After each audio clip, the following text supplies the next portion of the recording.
Have you ever felt the chilling sensation that something is watching you? What if you dared to enter a place everyone in your town swears is cursed, where every corner hides secrets, and every step might be your last? Tonight, we explore an abandoned house, its walls whispering dark warnings.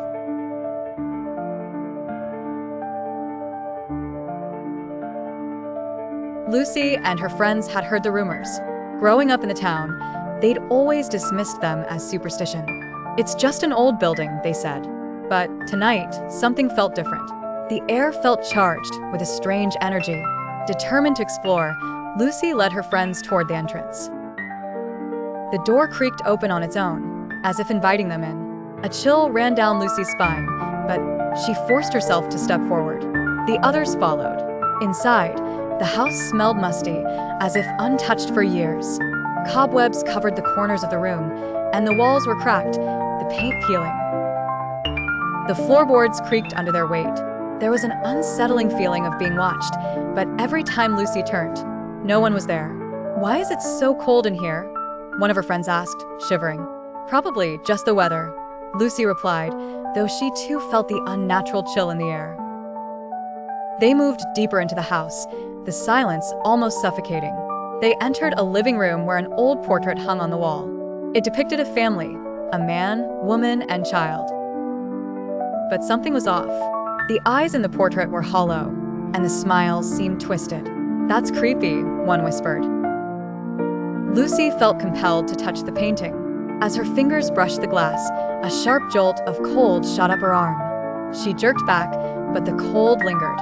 "Lucy, are you okay?" one friend asked. I'm fine. Just a weird feeling," Lucy said, trying to laugh it off. The house grew colder as they moved deeper. Suddenly, a loud bang echoed from upstairs. Everyone froze. "What was that?" one of them asked, voice trembling. "Probably just the house settling," Lucy tried to reassure them.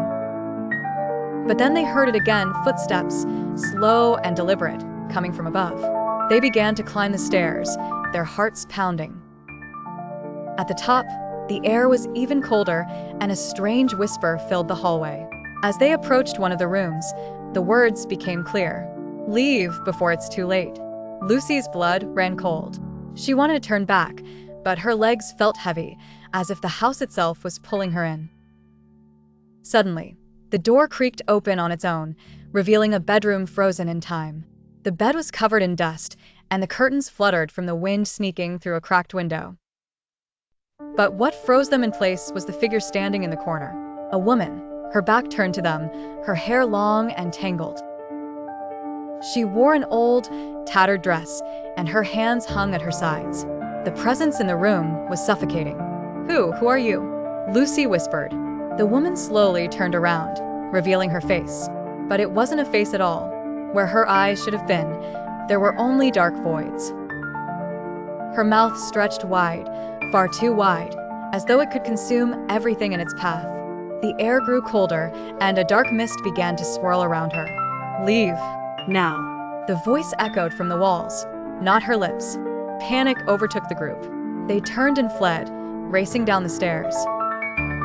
But when they reached the door, it slammed shut with a deafening crash, trapping them inside. They turned to face the woman again, but she was gone. The house was silent, yet the tension in the air was palpable. It was clear this wasn't over. It never would be. The house had claimed them. As their screams echoed into the night, a soft whisper blew through the trees.